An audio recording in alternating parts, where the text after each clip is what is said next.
জানি না কেন যখনই আমি বরের কাছে যাওয়ার চেষ্টা করতাম তখনই আমার শ্বশুর অজ্ঞান হয়ে পড়ে যেত এবং আমার শাশুড়ি ও ননদ চিৎকার করে কান্নাকাটি শুরু করে দিত। আমার নাম পপি। আমার বিয়ে হতে 7 দিন হয়ে গেছিল। তারপরেও আমার বরের সঙ্গে কোনো রকম সম্পর্ক হয়নি। আমি মধ্যবিত্ত পরিবার থেকে বিলং করতাম। বিয়ের পরে যখনই আমি বরের কাছে যাওয়ার জন্য প্রস্তুতি নিতাম, তখনই আমার শ্বশুর শাশুড়ি চিৎকার করে কান্নাকাটি শুরু করে দিত। তাদের চিৎকারের আওয়াজ শুনে যখন আমি ও বর সবকিছু ভুলে গিয়ে ঘরের বাইরে বের হতাম, তখন দেখতাম আমার শ্বশুর অজ্ঞান হয়ে পড়ে থাকতো। আমি তো এটাই বুঝতে পারছিলাম না, প্রত্যেকদিন রাতে যখনই আমি বরের কাছে যেতাম, ঠিক তখনই আমার শ্বশুর শাশুড়ির চিৎকার করতে শুরু করে দিত এবং ঘরের বাইরে গিয়ে দেখতাম আমার শ্বশুর অজ্ঞান হয়ে পড়ে থাকতো। উনি কি সত্যি অজ্ঞান হয়ে যেতেন, না প্রত্যেকদিন অজ্ঞান হওয়ার নাটক করতেন? আমি তো কিছুই বুঝতে পারতাম না। এদিকে সারাদিন আমার কাজকর্ম করার পরে যখন আমার বর ঘরের মধ্যে নিজের ল্যাপটপ নিয়ে কাজকর্ম করত, তখন আমি তার দিকে একদৃষ্টিতে তাকিয়ে থাকতাম আর ভাবতাম বাড়ির সমস্ত কাজকর্ম ফেলে দিয়ে বরের পাশে বসে দুটো ভালোবাসার কথা বলবো। কিন্তু শাশুড়ির ভয়ে সেটা সাহস হতো না। আমার শাশুড়ি আমাকে একদমই পছন্দ করতেন না। যখনই আমার শ্বশুরের শরীর খারাপ হতো তখনই উনি আমার দিকে আঙুল দেখিয়ে বলতেন, এই মেয়েটা অলক্ষিণী। যখন থেকে আমার বাড়িতে এসেছে তখন থেকে আমাদের বাড়ির সুখ শান্তি সব কিছু শেষ করে দিয়েছে। আমার শাশুড়ির কটু কথা শুনে খুব কষ্ট পেতাম এবং মনে মনে অনেক আফসোস করতাম। জানি না উনি কী কারণে আমাকে একদমই পছন্দ করতেন না। আমি তো সবসময় চেষ্টা করতাম আমার শ্বশুর শাশুড়ির মন জয় করার। যখন থেকে আমি শ্বশুরবাড়ি এসেছিলাম তখন থেকে শাশুড়ি ও ননদ আমার কোনো কাজে সাহায্য করা তো অনেক দূরের কথা, উল্টে আমার প্রতিটা কাজে ত্রুটি বের করে আমাকে অনেক কথা শুনিয়ে দিত। সারাদিন কাজকর্ম করার পরে রাত্রিবেলা যখন বরের কাছে একটু ভালোবাসা পাওয়ার জন্য তার কাছে যেতাম, ঠিক ওই মুহূর্তে আমার শ্বশুর শাশুড়ি এবং ননদ চিৎকার চেঁচামেচি শুরু করে দিত। সেদিন রাত্রেবেলা বরের বাড়ি ফেরার পরে আমি সেজেগুজে বসেছিলাম। ভেবেছিলাম বিয়ে হতে 7 থেকে 8 দিন হয়ে গেছে, এখনও আমরা শারীরিক সম্পর্ক তৈরি করতে পারিনি, বাড়ির কাজকর্ম এবং শ্বশুর শাশুড়ির অসুস্থতার কারণে। তাই ভেবেছিলাম আজ রাতে যেমন করে হোক বরের কাছে যাব এবং তাকে আদর করব। তারপর বর যখন বাড়ি ফিরে এলো তখন আমরা দুজন একসঙ্গে রাতের খাবারটা সেরেছিলাম। শ্বশুর শাশুড়ি এবং ননদকে আগেই খাবার দিতে হতো। তাদের খাওয়া দাওয়ার পরে আমি বরের সঙ্গে শেষে খাবার খেতাম। সেদিন রাত্রেবেলা খাওয়া দাওয়া সেরে আমি ও বর যখন রুমের মধ্যে এলাম তখন বর আমার চোখে হাত দিয়ে বলল, আজ তোমার জন্য একটা সারপ্রাইজ আছে। আমি তোমার জন্য একটা সুন্দর গিফট এনেছি। তারপর সে আমার চোখ দুটো বন্ধ রেখে আমার একটা হাতে ছোট্ট একটা বাক্স রেখেছিল। তারপর সে যখন আমাকে চোখ খুলতে বলল, তখন চোখ খোলা মাত্রই আমি অনেক খুশি হয়ে গেছিলাম। কারণ বর আমাকে একটা সোনার আংটি গিফট করেছিল এবং সে নিজের হাতে আংটিটা পরিয়ে দিয়েছিল। সেদিন রাত্রিবেলা বর আমাকে বলেছিল, বিয়ের পরে তোমার সঙ্গে তো একটু ভালো করে কথাও বলার সময় পাইনি, তাই আজ সব কিছু ভুলে গিয়ে তোমার সঙ্গে সময় কাটাবো। তারপর বর আমার কাছে এসে আমাকে আদর করবে, ঠিক ওই মুহূর্তে বাইরে থেকে আমার শ্বশুর শাশুড়ির অনেক চিৎকারের আওয়াজ আসে। মনে হচ্ছিল যেন আমার শাশুড়ি চিৎকার করে কান্নাকাটি করছে। তাদের চিৎকারের আওয়াজ শুনে আমি ও বর রীতিমতো ভয় পেয়ে গেছিলাম। তারপর আমার বর তাড়াতাড়ি সব কিছু ছেড়ে দিয়ে রুমের বাইরে বেরিয়েছিল। আমিও তখন বরের পেছনে গেছিলাম। রুম থেকে বেরিয়ে দেখলাম আমার শ্বশুর মেঝেতে অজ্ঞান হয়ে পড়ে আছে এবং আমার শাশুড়ি ও ননদ হাউমাউ করে কান্নাকাটি করছে। আমার বর তখন তাড়াতাড়ি তার বাবার কাছে গিয়ে জিজ্ঞেস করলো, বাবা, তোমার কি হয়েছে? আমার শাশুড়ি তখন বলল, তোর বাবা অজ্ঞান হয়ে গেছে, তাড়াতাড়ি হাসপাতালে নিয়ে যেতে হবে। আমার বর তখন যে অবস্থাতেই ছিল সেই অবস্থাতেই তাড়াতাড়ি আমার শ্বশুরকে হাসপাতালে নিয়ে গেছিল। ওই সময় আমার শাশুড়ি তার বরের অসুস্থতার জন্য আমাকেই দোষারোপ করেছিলেন। সবার সামনেই উনি আমাকে অনেক খারাপ কথা বলেছিলেন। উনি বলেছিলেন যখন থেকে আমি নাকি এই বাড়িতে এসেছি তখন থেকে বাড়ির সুখ শান্তি সব কিছু নষ্ট করে দিয়েছি। উনি আমাকে খারাপ কথা বলে আমার উপরে অনেক বেশি রাগ দেখিয়ে নিজের ঘরের ভিতরে গিয়ে কান্নাকাটি করেছিলেন। শাশুড়ির কথা শুনে আমিও অনেক বেশি দুঃখ পেয়ে নিজের ঘরে গিয়ে মনমরা হয়ে এটা ভাবছিলাম যে আমার শাশুড়ি তো আমাকে নিজে পছন্দ করে তার ছেলের জন্য এই বাড়ির বউ বানিয়ে নিয়ে এসেছেন। তারপরেও উনি কেন আমাকে এত কটু কথা বলেন? এমন তো নয় যে আমি উনার ছেলেকে ফাঁসিয়ে বিয়ে করেছিলাম বা তার ছেলের সঙ্গে ভালোবাসা করে বিয়ে করেছিলাম। আমি তো শ্বশুর শাশুড়ির পছন্দের বউ ছিলাম। বিয়ের আগে শ্বশুর শাশুড়ি নিজে দেখে শুনে আমাকে তার ছেলের জন্য পছন্দ করেছিলেন। তাহলে বিয়ের পরে শাশুড়ি কেন আমার সঙ্গে এত খারাপ ব্যবহার করত? আমি তো কিছুই বুঝতে পারছিলাম না। এদিকে ১০-১২ দিন হয়ে যাওয়ার পরে আমার শাশুড়ির এত খারাপ ব্যবহার আমি আর সহ্য করতে পারছিলাম না। এবং যখনই আমি ভাবতাম যে বরের সঙ্গে একটু সময় কাটাবো এবং তার মায়ের ব্যাপারে সব কিছু বলবো, যে কিভাবে উনি আমার কোনো দোষ না থাকা সত্ত্বেও সারাদিন আমার উপরে অত্যাচার করেন এবং সবসময় আমাকে কটু কথা বলেন। কিন্তু আমার বর যখন সন্ধ্যাবেলায় বাড়ি ফিরে আসতো, তখন আমার শ্বশুর-শাশুড়ি কোনো না কোনো বাহানায় আমাকে বরের থেকে দূরে করে দিত। সেদিন রাত্রেবেলা বর যখন আমার শ্বশুরকে হাসপাতালে নিয়ে গেছিল, তখন বর হাসপাতাল থেকেই আমাকে ফোন করে বলেছিল সে নাকি বাড়ি ফিরতে পারবে না। তাকে রাতটুকু শ্বশুরের সঙ্গে হাসপাতালেই থাকতে হবে। বরের কথা শুনে আমি আবার মাথায় হাত দিয়ে বসে পড়েছিলাম। কারণ এটা তো প্রত্যেক দিনের রুটিন তৈরি হয়ে গেছিল। শ্বশুরবাড়িতে দিন দিন আমার বরের সঙ্গে দূরত্ব বেড়েই চলেছিল। ধীরে ধীরে বুঝতে পারছিলাম আমার শ্বশুর শাশুড়ি চায় না যে আমার ও বরের মাঝে কোনো রকম সম্পর্ক তৈরি হোক। কিন্তু আমার শ্বশুর শাশুড়ি কেন আমাদের স্বামী স্ত্রীর মাঝে কোনো রকম সম্পর্ক তৈরি করতে দেয়নি, সেই সত্যিটা শুনে আপনারা চমকে যাবেন। শ্বশুরবাড়িতে বেশ কিছুদিন ধরে শাশুড়ির অকারণে অত্যাচার সহ্য করার পরেও আমার মাকে এই ব্যাপারে কিছুই বলতে পারিনি। কারণ আমার মা অনেক কষ্ট করে আমাদের দুই বোনকে বড় করেছে। বাবা আমাদের ছোটবেলাতেই একা রেখে এই পৃথিবী ছেড়ে চলে গেছিল। তারপরে আমার মা কারো সাহায্য ছাড়াই আমাদের দুই বোনকে একা হাতে মানুষ করেছে। বাবার মারা যাওয়ার পরে আমার মাকে কেউ আর্থিক দিক দিয়ে ও মানসিক দিক দিয়ে সাহায্য করেনি। কারণ মা আমার বাবার সঙ্গে পালিয়ে বিয়ে করেছিল। আমার বাবা মায়ের লাভ ম্যারেজ হয়েছিল। বাবার বাড়ি থেকে যখন আমার মাকে মেনে নেয়নি, তখন বাবা আমার মাকে পালিয়ে নিয়ে গিয়ে বিয়ে করেছিল। তাই আমার বিয়ের সময় মা বলেছিল আমার শ্বশুরবাড়িতে যদি ছোটোখাটো কোনো ঝামেলা বা অশান্তি হয়, তাহলে আমি যাতে সব কিছু মানিয়ে নিয়ে সহ্য করে শ্বশুরবাড়িতেই থাকি। আমি যাতে ছোটোখাটো ঝামেলাগুলোকে গুরুত্ব দিয়ে হার মেনে যাতে মায়ের কাছে ফিরে না আসি। কারণ বাবা মারা যাওয়ার পরে আমার মায়ের একাকিত্ব জীবন কাটানো নিয়ে সমাজের লোকেরা এমনিতেই অনেক গঞ্জনা দিয়েছে। তাই আমার মা চায় আমি যাতে শ্বশুরবাড়িতে সব কিছু সহ্য করে থাকি। তাই মায়ের দিকটা ভেবে আমি কোনো দিন মাকে বলিনি যে শাশুড়ি আমার উপরে কতটা অত্যাচার করে। আমার বর ভালো টাকা ইনকাম করত। তাই আমার শ্বশুরবাড়িতে কোনো কিছুর অভাব ছিল না। অভাব ছিল তো শুধু সুখ স্বাচ্ছন্দ্যের। আমার শাশুড়ি তো এটাও বলতো যে আমি নাকি চরিত্রহীন মহিলা। আমি নাকি তার বাড়িটাকে নষ্ট করে ফেলেছি। উনি তো উল্টোপাল্টা কথা বলে আমাকে দোষারোপ করতেন। এমন নয় যে বর আমাকে ভালোবাসতো না। আমার বর তো ভীষণ ভালোবাসতো। কিন্তু সেও আমাকে টাইম দিতে পেত না। সে নিজের কাজে অনেক বেশি ব্যস্ত থাকতো এবং যখন সে বাড়ি ফিরে আসতো, তখন তো আমার শ্বশুর শাশুড়ি কোনো না কোনো বাহানায় আমাদের দুজনকে আলাদা করেই দিত। এমনকি আমার বরের সামনে অনেকবার আমার শাশুড়ি আমাকে অপমান করেছে, কিন্তু আমার বর তার মাকে কিছুই বলেনি। না জানি আমার শ্বশুর শাশুড়ি আমার কাছ থেকে কী চাইছিল। এদিকে আমার শাশুড়ির অত্যাচারে আমি তো অনেক ভয়ে ভয়ে থাকতাম। কারণ আমি যেহেতু নতুন বউ ছিলাম, তাই আমার সেরকম কিচ্ছু করার ছিল না, বা শাশুড়িকে পাল্টা জবাব দেওয়ার মতো সাহসও হতো না।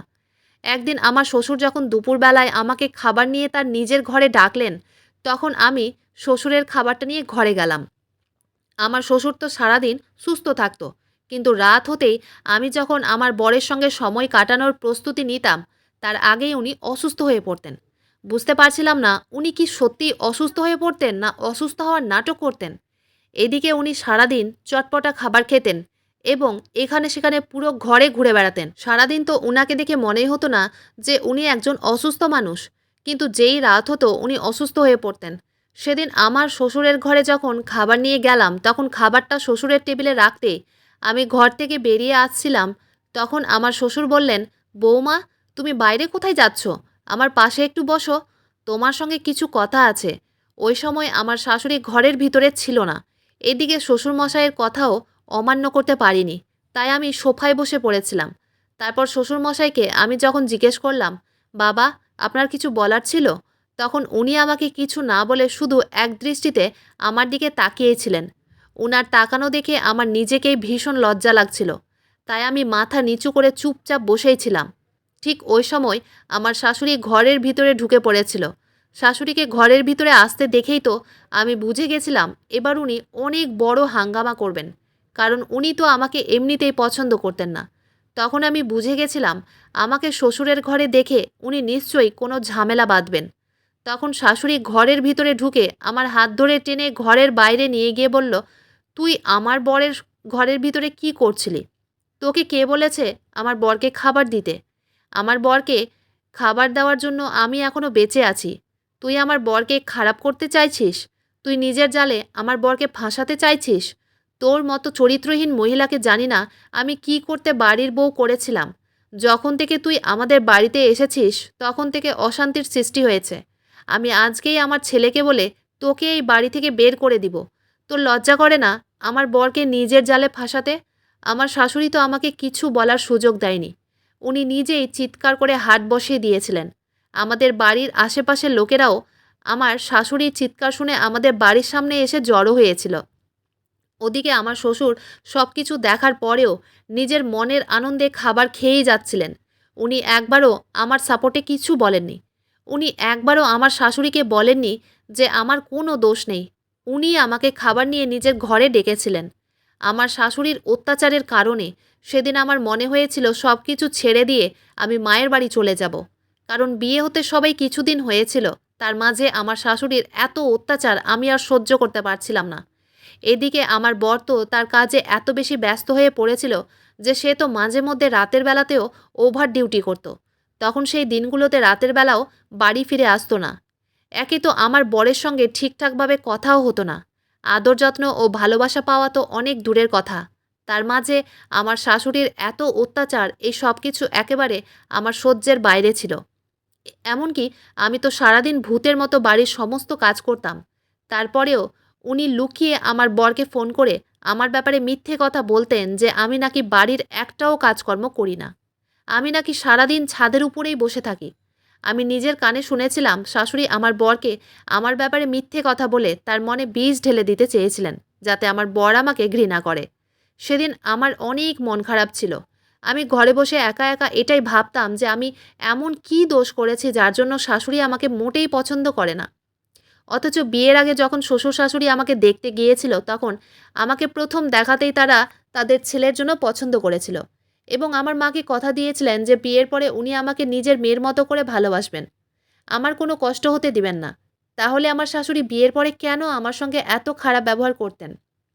উনি তো আমার মাকে কথা দিয়েছিলেন যে উনি আমাকে নিজের মেয়ের মতো করে ভালোবাসবেন। ওইসব কথা ভাবতে ভাবতে হঠাৎ করে আমার ফোনটা বেজে উঠল। বর আমাকে ফোন করে বলল সে আজ রাতে তাড়াতাড়ি বাড়ি ফিরে আসবে এবং আজ আমার সঙ্গে সময় কাটাবে। বর তাড়াতাড়ি বাড়ি ফিরে আসবে এই কথাটা শুনে আমার মনের কষ্ট একটুখানি দূর হয়েছিল। তাই সেদিন সন্ধ্যাবেলায় বরের আসার আগে আমি তৈরি হয়ে বসেছিলাম।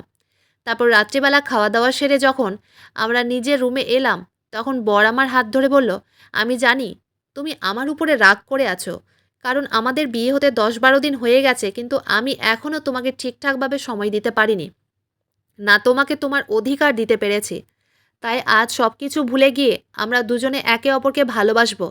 তারপর বর আমার মাথায় হাত দিয়ে যেই আদর করতে শুরু করবে ঠিক ওই সময় প্রত্যেক দিনের মতোই আবার আমার শ্বশুর শাশুড়ির চিৎকারের আওয়াজ শুনতে পাওয়া যায়। আশ্চর্যের ব্যাপার তো এটাই হচ্ছে যে আমার বর যেদিনই রাতের বেলা বাড়িতে থাকতো না সেদিন আমার শ্বশুর একদম সুস্থ থাকতেন। কিন্তু আজ রাতে যখন বর আমার কাছে আসার জন্য একদম তৈরি ছিল ঠিক ওই সময় আমার শ্বশুর অজ্ঞান হয়ে যায়। শ্বশুর শাশুড়ির চিৎকারে আওয়াজ শুনে বর আমার কাছে ক্ষমা চেয়ে বলেছিল আমাকে বাইরে গিয়ে দেখে আসতে হবে যে আমার বাবার কি আবার শরীর খারাপ হয়েছে। আমি তখন বরকে আর কিছু না বলে মনে মনে রাগ করে মুখটাকে নিচু করে নিজে থেকেই দরজাটাকে খুলে দিয়ে বললাম তুমি যেতে পারো, কারণ এগুলো তো প্রত্যেক দিনের রুটিন হয়ে গেছিল। আমিও তখন না পেরে বরের পেছনে গেছিলাম। গিয়ে দেখলাম প্রত্যেক দিনের মতোই শ্বশুর সেদিনও অজ্ঞান হয়ে গেছিল। আমার বর তখন তাড়াতাড়ি আমার শ্বশুরকে হাসপাতালে নিয়ে গেছিল। বিয়ের পরে শুনেছিলাম আমার শ্বশুরের নাকি হার্টের প্রবলেম আছে। এমনকি শ্বশুর তো আমার শাশুড়িকে দেখে ভীষণ ভয় পেত। আমার শাশুড়ি যেটাই বলতো আমার শ্বশুর সেটাই করত। সেদিন আবার আমার শাশুড়ি সবার সামনে অনেক অপমান করেছিল এবং বরকে বলেছিল এই সব কিছু এই মেয়েটার জন্য হচ্ছে। এই মেয়েটাকে বাড়ি থেকে বের করে দে, এই মেয়েটাকে ডিভোর্স দিয়ে দে। আমার বরের সামনেই শাশুড়ি আমাকে অপমান করেছিল, কিন্তু আমার বর কিচ্ছু বলেনি। সে চুপচাপ মাথা নিচু করে তার মায়ের সব কথা শোনার পরে তার বাবাকে হাসপাতালে নিয়ে গেছিল। আমার বর যখন সব কিছু নিজের চোখে ও নিজের কানে শোনার পরেও তার মাকে কিচ্ছু বলেনি, তাহলে সেখানে আমার আর কিচ্ছু বলার ছিল না। তার ২ দিন পরে আমার শাশুড়ি একদিন আমার ননদকে নিয়ে বাড়ির বাইরে বেরিয়েছিল। আমার শাশুড়ি কোথাও গেলে আমাকে কিছুই বলে যেত না এবং আমিও উনাকে এই ব্যাপারে কিছু জিজ্ঞেস করতাম না। কারণ উনি আমাকে এমনিতেই পছন্দ করতেন না। সেদিন আমার বড় বাড়িতে ছিল না। আমি তো নিজের কাজে ব্যস্ত ছিলাম। তারপর আমার শ্বশুর আমাকে নিজের ঘরে ডেকে বলল, বৌমা, তোমার সঙ্গে কিছু জরুরি কথা আছে। তারপর আমি যখন শ্বশুরমশাইয়ের সামনে গিয়ে দাঁড়ালাম, তখন উনি বললেন, বৌমা, দাঁড়িয়ে আছো কেন? আমার পাশে এসে বসো। যদিও বা আমার ইচ্ছে ছিল না শ্বশুরের কাছে বসার, তাও আমি উনার কথা মতো বিছানার এক কোণায় গিয়ে বসেছিলাম। তারপর শ্বশুরমশাই আমার দিকে আজব দৃষ্টিতে তাকিয়ে বললেন, তুমি কত সুন্দর দেখতে, তোমাকে দেখে তো যে কেউ মুগ্ধ হয়ে যাবে। শ্বশুরের মুখ থেকে আজব ধরনের কথা শুনে আমার তো ভীষণ ভয় লাগছিল। আমি তো কিছুই বুঝতে পারছিলাম না যে উনার মতলব কী ছিল। আর এইদিকে আমার শ্বশুরবাড়িতে কেউ ছিল না, তাই আমার ভীষণ ভয়ও লাগছিল। তারপর উনি যখন উঠে দাঁড়িয়ে আমার দিকে এগোতে শুরু করলেন, তখন জানি না কেন আমার বুকের ভেতরটা কেমন যেন করছিল।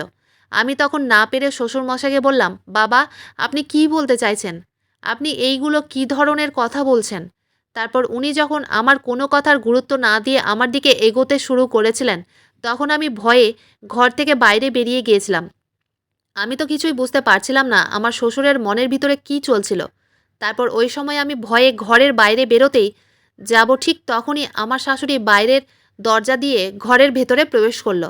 তখন শাশুড়ি আমাকে ও শ্বশুরকে একসঙ্গে দাঁড়াতে দেখে অনেক বেশি রেগে গিয়ে আমার হাত ধরে টেনে বললেন, কি করছিলিস আমার বরের সঙ্গে?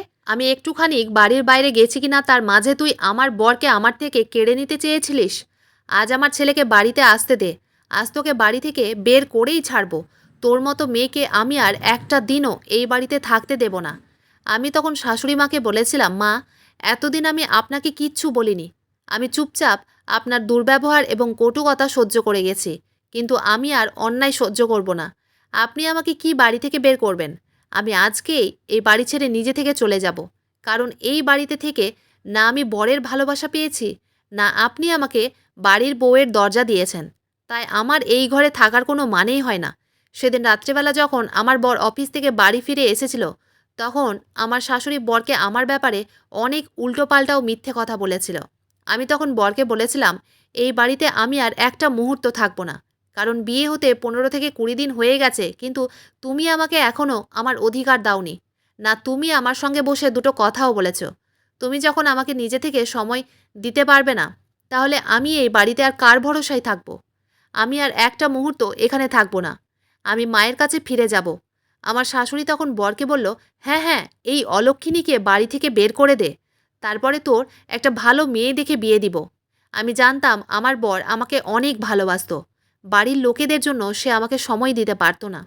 সেদিন কারো কথা না শুনে আমি যখন শ্বশুরবাড়ি ছেড়ে মায়ের বাড়ি আসার সিদ্ধান্ত নিয়েছিলাম, তখন বর আমাকে অনেক বাধা দেওয়ার চেষ্টা করেছিল।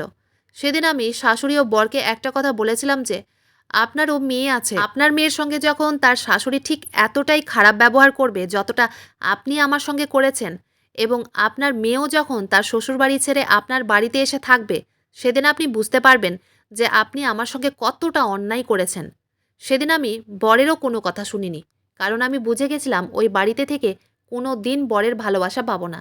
তাই আমি শাশুড়ি এবং বরকে এটা বলেছিলাম যে, যতদিন আমার শাশুড়ি আমাকে সত্যি কথাটা না বলবে যে কেন উনি আমার সঙ্গে এত খারাপ ব্যবহার করেন, ততদিন আমি ওই বাড়িতে আর ফিরে আসবো না। এই কথা বলে আমি মায়ের কাছে চলে এসেছিলাম। আমি যখন মায়ের কাছে ফিরে গেছিলাম, তখন বাধ্য হয়ে মাকে সব কিছু সত্যি কথা বলতে হয়েছিল। মা তখন আমাকে যা বলেছিল সেটা শুনে তো আমার পায়ের তলা থেকে যেন মাটি সরে গিয়েছিল। মা আমাকে বলেছিল আমার শাশুড়ি নাকি মায়ের অনেক ভালো বান্ধবী, এবং মা বলেছিল তার বান্ধবী নাকি তাকে ক্ষমা করতে পারেনি।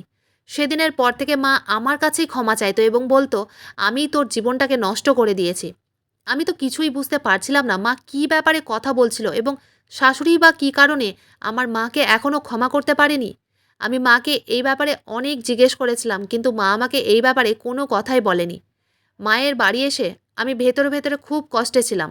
আমি তো ভাবতেই পারিনি যে আমার কপালে এতটা কষ্ট লেখা ছিল। আমি যখন মায়ের বাড়ি ফিরে এসেছিলাম তার 10 দিন পরে একদিন হঠাৎ করে আমার বর ও শাশুড়ি আমাদের বাড়িতে এসেছিল আমাকে নিয়ে যাওয়ার জন্য। সেদিন শাশুড়ি সব সত্যি কথা বলেছিল যে কী কারণে উনি আমার সঙ্গে এত খারাপ ব্যবহার করতেন। আমার শাশুড়ি বাড়ি এসে আমাকে জড়িয়ে ধরে হাউমাউ করে কাঁদতে শুরু করে দিয়েছিলেন। বর তখন বলেছিল শ্বশুরমশাই নাকি অনেক অসুস্থ, এবং উনি আমাকে এই কারণে সহ্য করতে পারতেন না, কারণ আমার শাশুড়ির সঙ্গে নাকি আমার বাবার আগে বিয়ে ঠিকঠাক হয়েছিল এবং বিয়ে ঠিকঠাক হওয়ার পরে আমার শাশুড়ি যখন মাঝে মধ্যে আমার বাবার বাড়িতে গিয়ে বাবার সঙ্গে দেখা করতো, তখন ধীরে ধীরে আমার বাবাকে আমার শাশুড়ি মনে মনে ভালোবেসে ফেলেছিল। কিন্তু আমার বাবার সঙ্গে আমার শাশুড়ির বিয়ে হওয়ার কিছুদিন আগেই আমার বাবা নাকি আমার মাকে পালিয়ে নিয়ে গিয়ে বিয়ে করেছিল এবং তারপরে শাশুড়ি ভেবেছিল আমার মা হয়তো বাবাকে আমার শাশুড়ির কাছ থেকে কেড়ে নিয়েছে। কিন্তু আমার শাশুড়ি এটা জানতো না যে আমার বাবা ও মা তারা আগে থেকেই একে অপরকে ভালোবাসতো।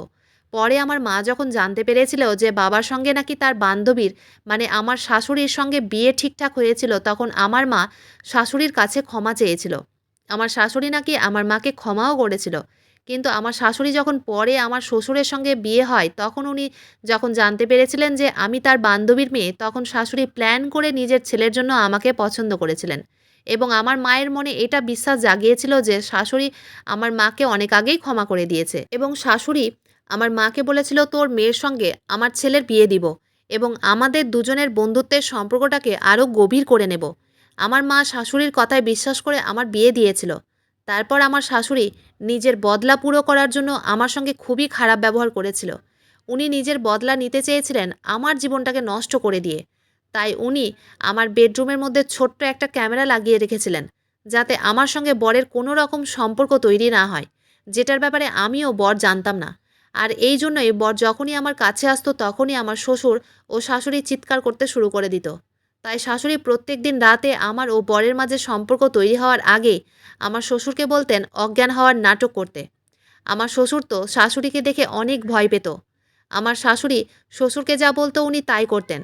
আমার শাশুড়ি কোনোদিন চায়নি যে আমার বর আমাকে ভালোবাসা দেয়, কারণ উনি আমার শ্বশুরকে বিয়ে করার পরেও আমার বাবাকে মন থেকে ভুলতে পারেননি। তাই শাশুড়ি নিজের মনের রাগ আমার জীবনটাকে নষ্ট করে মেটাতে চেয়েছিলেন। শাশুড়ির সব কথা শোনার পরে আমার পায়ের তলা থেকে যেন মাটি সরে যায়, কারণ একটা মানুষ কিভাবে এতটা রাগ ও অভিমান নিজের মনের মধ্যে পুষে রাখতে পারে। এমনকি আমার মায়ের সঙ্গে বদলা নেওয়ার চক্করে আমার জীবনটাকে নষ্ট করার জন্য শ্বশুরকে প্রত্যেক দিন অসুস্থ হওয়ার নাটক করতে বলতো।